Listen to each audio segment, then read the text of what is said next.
విషాదం చోటు చేసుకుంది. ఏ కష్టమో ఏమో కానీ ఒకే కుటుంబానికి చెందిన ముగ్గురు వ్యక్తులు ఇంట్లో ఉరివేసుకొని బలవత్ మరణానికి పాల్పడ్డారు. మృతులు రామరాజు, మాధవి, శశంకగా అయితే గుర్తించారు. సమాచారం అందుకున్న పోలీసులు సంఘటనా స్థలానికి చేరుకొని కేసు నమోదు చేసుకుని దర్యాప్తు చేపట్టారు. ఆర్థిక సమస్యలతోనే ఆత్మహత్యకు పాల్పడినట్లు పోలీసులు అనుమానిస్తున్నారు. పూర్తి వివరాలు ఇంకా తెలియాల్సి ఉంది. ఇదే అంశానికి సంబంధించి పూర్తి సమాచారాన్ని రాజు అందిస్తారు. రాజు, చెప్పండి, దీనికి సంబంధించిన అప్డేట్స్ ఏంటి?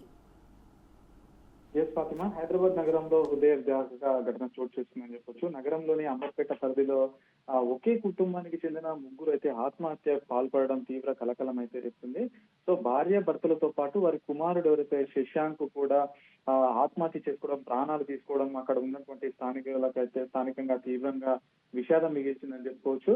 సో ఈ ఘటన బయటికి రాగానే వెంటనే అక్కడ ఉన్నటువంటి ప్రజలు ఎవరైతే ఉన్నారో చాలా దిగ్భ్రాంతి అయ్యేది గురయ్యారు. ఒకే ఇంట్లో ఒకే కుటుంబానికి చెందిన ముగ్గురు ఇలా ఒకేసారి ప్రాణాలు తీసుకోవడం వెనుక అసలు కారణం ఏంటి అన్నది కూడా ఇప్పుడు ప్రధాన ప్రశ్నగా మారిందని చెప్పొచ్చు. సో సాధారణంగా ఒకరు ఇలాంటి చర్యలకు పాల్పడుతున్న కుటుంబ సభ్యులకు తీవ్రంగా కలత అయితే చెందారు. కానీ ఇక్కడ ముగ్గురు కలిసి ఇలాంటి దారుణమైన నిర్ణయాన్ని తీసుకోవడం అక్కడ ఉన్నటువంటి సమాజాన్ని కావచ్చు, స్థానికులను కావచ్చు కలవరపరుస్తుందని చెప్పొచ్చు. సో ఏదైతే ప్రాథమిక సమాచారం ఏంటంటే ఈ ఘటన ఇంట్లో అంటే వాళ్ళ ఇంట్లోనే జరిగినట్లయితే తెలుస్తుంది. సంఘటన స్థలానికి పోలీసులు అయితే చేరుకున్నారు. సో ఆ ఇంటిని సీజ్ చేసి తగిన ఆధారాలు ఏవైతే ఉంటాయో వాటన్నిటిని కూడా సేకరిస్తున్నారు. ఫోరెన్సిక్ నిపుణులు కూడా ఆ సంఘటన స్థలాన్ని అయితే పరిశీలిస్తున్నారు. ఇక మృతదేహాలను పోస్ట్ మార్టం కోసం అయితే తరలిస్తున్నారు. పోస్ట్ మార్టం నివేదిక వచ్చిన తర్వాత సో మరిన్ని విషయాలు బయటకు వచ్చే అవకాశం ఉందని చెప్పేసి కూడా పోలీసుల నుంచి వస్తున్న సమాచారం. సో ఇప్పటి వరకు అయితే మరి వాళ్ళు ఎందుకు ఆత్మహత్య చేసుకున్నారు, కుటుంబంలో ఏమైనా ఆర్థిక ఇబ్బందులు ఉన్నాయా, లేదంటే ఏమన్నా అప్పులు ఉన్నాయా, లేదంటే వ్యక్తిగత కుటుంబ సమస్యలు ఏమైనా ఉన్నాయా అనే కోణాల్లో కూడా పోలీసులు మొత్తం దర్యాప్తు ముమ్మరం చేస్తున్నారని చెప్పాలి.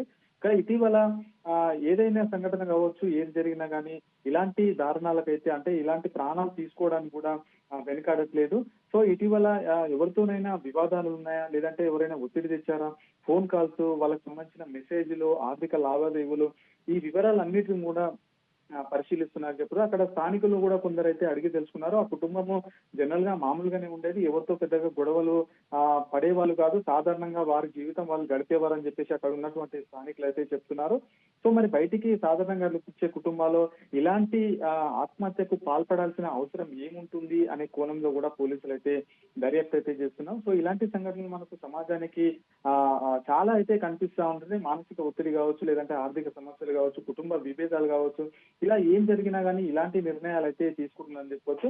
సో ప్రాణం తీసుకోవడం పరిష్కారం కాదని కూడా చాలా అయితే చెప్తున్నారు. కానీ వాళ్ళకి సంబంధించి వాళ్ళ ప్రాణం తీసుకోవడానికి ముఖ్య కారణాలు అయితే పోలీసులు అయితే దర్యాప్తు చేస్తున్నారు. ఈ సంఘటనతో అక్కడ ఉన్నటువంటి ఎవరైతే స్థానికులు ఉంటారో చాలా భయాందోళన కంటే దిగ్భ్రాంతి అయితే గురవుతున్నారని చెప్పొచ్చు. ఎవరైతే మృతులు ఉన్నారో రామరాజు, అట్లాగే తన భార్య మాధవి, వాళ్ళ కుమారుడు శశాంక్, వీళ్ళైతే ముగ్గురు అయితే గుర్తించారు.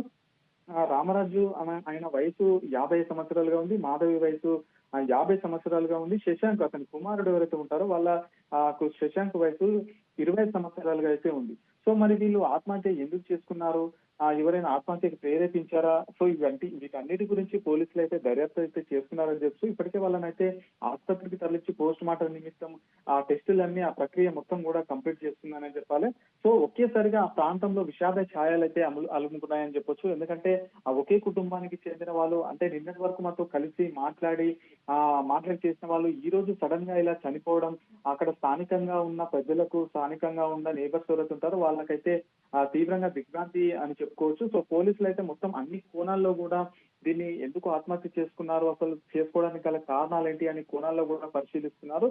సో వాళ్ళ మొబైల్స్ ఏవైతే ఉంటాయో మొబైల్స్ నుంచి కీలక సమాచారాన్ని అయితే సేకరిస్తున్నారు. అంటే వారికి ఎవరు ఫోన్ చేశారు, ఎవరైనా మెసేజ్ చేశారా, సో వీటన్నిటిని కూడా పోలీసులు అయితే పరిశీలిస్తున్నారు చెప్పొచ్చు. ఇక మరొక వైపు ప్రతిదానికి ఆత్మహత్య కారణం కాదు అని చెప్పేసి కూడా కొందరు సైకాలజిస్టులు కావచ్చు వాళ్ళైతే చెప్తున్న పరిస్థితి. మొత్తానికైతే ఇప్పటి వరకు ఉన్న సమాచారం మేరకు అయితే వాళ్ళనైతే పోలీసులు పోస్ట్ మార్టం నిమిత్తం ఆసుపత్రికి తరలించి వాళ్ళకి సంబంధించిన ఎందుకు ఆత్మహత్య చేసుకోవాల్సి వచ్చిందన్న ఆ విషయాల గురించి మొత్తం కూడా పోలీసులు అయితే దర్యాప్తు ముమ్మరం చేస్తున్నారని చెప్పొచ్చు. ఫాతిమా.